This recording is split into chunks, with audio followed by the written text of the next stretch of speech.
Hi friends, welcome to Everything Happiness channel. I am Grandmaster Captain Shaji Matthew. കപ്പലിൽ ഭൂതമോ എന്ന സംഭവ കഥാപരമ്പരയുടെ ഒന്നാം ഭാഗം ഇന്നിവിടെ അവസാനിപ്പിക്കുകയാണ്. ഇതിനു മുമ്പത്തെ പാർട്ട് 3-ൽ കപ്പൽ ചിറ്റാഗോങ്ങിൽ നിന്നും സിംഗപ്പൂരിലേക്കും സിംഗപ്പൂരിൽ നിന്ന് ആസ്ട്രേലിയയിൽ ലോഡിങ്ങിലേക്കും പോകുന്നതിനെ പറ്റി പറഞ്ഞു. ആ മൂന്നാം ഭാഗത്തിൽ പറഞ്ഞ സംഭവങ്ങൾ എന്താണെന്ന്, അതിൻ്റെ ദുരൂഹത, വളരെ കാലത്തെ സീ പരിചയത്തിലും സെയിലിംഗ് എക്സ്പീരിയൻസിലും ഇതേപോലെ ഒരു സംഭവം ഇതിനു മുമ്പ് ഉണ്ടായിട്ടില്ല. കപ്പൽ നങ്കൂരമെടുത്ത് ഫിഗർ ഓഫ് 8 നോട്ട് ഒരു കപ്പലിൻ്റെ നങ്കൂരത്തിൻ്റെ ചെയിനിൽ വരിക എന്ന് പറഞ്ഞാൽ വളരെ അപൂർവമായിട്ട് കേട്ടുകേൾവി പോലും ഇല്ലാത്തൊരു കാര്യമാണ്. അത് സംഭവിച്ച് നങ്കൂരം ഉള്ളിലെടുക്കാൻ പറ്റാതെ നങ്കൂരം തൂക്കി ഇട്ടുകൊണ്ട് ലേക്കാനില്ലാത്തതുകൊണ്ട്, അതായത് സമയത്തിന് ഇത്ര തീയതിക്കുള്ളിൽ തന്നെ ആസ്ട്രേലിയയിൽ എത്തിച്ചേരണമെന്നുള്ള നിർബന്ധം ഉള്ളതുകൊണ്ട് അവിടെ അത് ക്ലിയർ ചെയ്യാൻ സമയമില്ലാത്തതുകൊണ്ട് തൂങ്ങിക്കിടക്കുന്ന നങ്കൂരവുമായിട്ട് ഫ്ലൂക്ക് കുറച്ച് ഭാഗം വെള്ളത്തിൻ്റെ മുകളിൽ കാണാം. കപ്പലിൻ്റെ സൈഡിൽ ചെറുതായിട്ട് തട്ടുന്നുണ്ട്, ബുൾബോസ് പോലെ തട്ടുന്നുണ്ട്. അതുകൊണ്ട് തൂക്കിയിട്ടുകൊണ്ട് സ്പീഡ് കുറച്ച് യാത്ര പുറപ്പെട്ട് ഫസ്റ്റിലത്തെ സംഭവവികാസം തന്നെ വളരെയധികം അൺഎക്സ്പെക്റ്റഡായിരുന്നു. സീ പ്രക്ഷുബ്ധമാണ്, റഫ് സീയാണ്, വിൻഡുണ്ട്, കാറ്റുണ്ട്, കറണ്ടുണ്ട്, കൺട്രോൾ ചെയ്യാൻ പറ്റിയിരുന്നില്ല. കപ്പൽ വൈഡ് ഇതിൽ റിസ്ക് ഓഫ് കൊളിഷൻ ഒന്നാണ്. ആദ്യത്തെ കപ്പൽ വന്ന് ശ്വാസം നിലച്ചു പോകുന്ന രംഗങ്ങളാണ് സുനാമി വരുന്നത് പോലെയോ അവിടെ ഹൊറർ ഫിലിമിൽ കാണുന്നത് പോലെയും യഥാർത്ഥ ജീവിതത്തിൽ കണ്ടു കഴിഞ്ഞപ്പോൾ പകച്ചുപോയി. എങ്കിലും മനോധൈര്യം കൈവിടാതെ ജൂനിയർ സ്റ്റാഫുകൾ, സീമാന്മാർ, മറ്റുള്ള സ്റ്റാഫുകളൊക്കെ പേടിച്ച് കുറേ പേർ അക്കോമഡേഷനിലേക്ക് ഓടിപ്പോവുകയും കുറേ പേർ നിലവിളിക്കുകയും ഒക്കെ ചെയ്തു.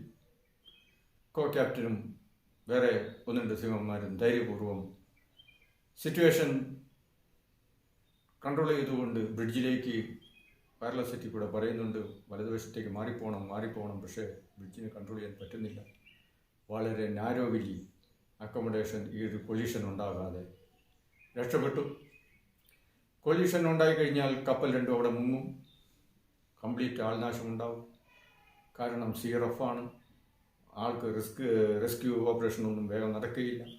എനിവേ, ആദ്യത്തെ സംഭവം കഴിഞ്ഞ് ഒരു ദീർഘശ്വാസം വിട്ട് 5 മിനിറ്റ് കഴിഞ്ഞില്ല, അതാ അതിൻ്റെ ഇരട്ടിയായിട്ട് അതിഭയാനകമായൊരു സുനാമി പോലെ, എന്തെന്നാ പറയുക എന്നറിയത്തില്ല. ഈ കഥാകാരൻ മൈസെൽഫ് ഒരുപാട് കാലത്തെ സീ എക്സ്പീരിയൻസ് യാത്രയ്ക്കും ശേഷവും ഇതേപോലെയൊരു സംഭവം നേരിൽ കണ്ടു കഴിഞ്ഞപ്പോൾ സത്യത്തെങ്കിൽ പകയ്ക്കലും ഭയമൊന്നും പുറത്ത് കാണിക്കാതെ ധൈര്യപൂർവ്വം ഫോർവേഡ് സ്റ്റേഷനിൽ നിന്നുകൊണ്ട് ബ്രിഡ്ജിനെ എന്നോട് സ്റ്റാർബോർഡ് വലതുവശത്തേക്ക് മാറുക, റിസ്ക് ഓഫ് കൊളിഷനാണ്, ഡേഞ്ചറാണെന്ന് പറയുന്നുണ്ട്. ബ്രിഡ്ജ് പരമാവധി ശ്രമിക്കുന്നുണ്ട്, റെസ്പോൺസ് ചെയ്യാൻ പറ്റുന്നില്ല. ഭയങ്കരമായ കാറ്റാണ്, തിരകൾ അടിച്ചു കയറുകയാണ്. ആ കപ്പൽ റോളിങ്ങിലും പിച്ചിങ്ങിലും കിടന്ന് കുലുങ്ങിയാണ്. എനിവേ, രണ്ടാമത്തെ അതിഭയാനകമായ സിറ്റുവേഷനിൽ ഞങ്ങളുടെ ഋഷികേശ് കപ്പലിനെ കഴിഞ്ഞും കൂടുതൽ എതിരെ വന്ന കപ്പൽ വളരെ അധികം ഭയപ്പെട്ട് ക്രൂവെല്ലാം ഓടി അക്കോമഡേഷനിലേക്ക് ഓടിക്കയറി പോകുന്ന കാഴ്ച കണ്ടു. അക്കോമഡേഷൻ, 2 കപ്പലിൻ്റെ അക്കോമഡേഷൻ ഭാഗം തകർന്ന് തരിപ്പണമായി. വളരെ നാരോവിലി നിയർ മിസ്സായിട്ട് ഒരു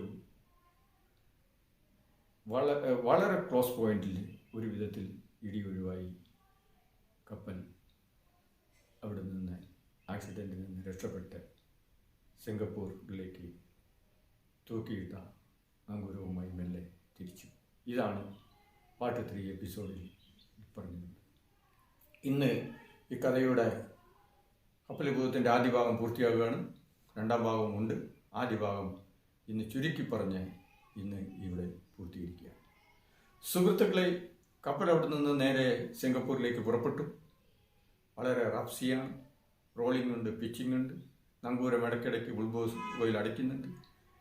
വാട്ടർ മാനേജ്മെൻറ്റ്, ബാലാസ്റ്റ് സിസ്റ്റം ഒക്കെ ചേഞ്ച് ചെയ്ത് സിംഗപ്പൂർ തന്നെ കപ്പൽ എത്തി. സിംഗപ്പൂർ സ്റ്റേറ്റിലെത്തി. സിംഗപ്പൂർ സ്റ്റേറ്റിൽ ഇതേപോലെ തന്നെ അതിഭയാനകമായ ഒരു ആക്സിഡൻറ്റ് സംഭവിക്കേണ്ടതായിരുന്നു. രാത്രിയാണ്. സിറ്റുവേഷൻ അവയറൻസ് മനസ്സിലാക്കാൻ ബുദ്ധിമുട്ടാണ്, വെളിച്ചമില്ല. എങ്കിലും അതും ഈ പറഞ്ഞ മാതിരി ഏറ്റവും ഭയാനകമായി നാരോ എസ്കേപ്പിൽ നിന്ന് കപ്പൽ രക്ഷപ്പെട്ടു. കൂട്ടിയിടി നടന്നില്ല. അങ്ങനെ സിംഗപ്പൂർ ആങ്കറേജിൽ ഷിപ്പ് എത്തി. ഷിപ്പ് അവിടെ നിന്ന് വേറെ എക്സ്റ്റേണൽ അസിസ്റ്റൻസ് വേറെയുള്ള ബോട്ടൊക്കെ വിളിച്ച് നങ്കൂരം അതിനകത്ത് ഇറക്കി ഗ്യാസ് കട്ടറും സാധനങ്ങളൊക്കെ വെച്ച് കട്ട് ചെയ്ത് ഫിഗർ ഓഫ് 8 മാറ്റി വീണ്ടും ഷാക്കിലിട്ട് നങ്കൂരം ഉള്ളിലെടുത്ത് ക്ലിയർ ചെയ്തു, ബങ്കർ ചെയ്തു. ഒരു രണ്ടാമത്തെ ദിവസം കപ്പൽ അവിടെ നിന്ന് പുറപ്പെട്ടു. കാരണം സമയമില്ല. ആ ലേക്ക് ആൻഡ് ടൈമിൽ തന്നെ ആസ്ട്രേലിയയിൽ പോർട്ടിലെത്തണം.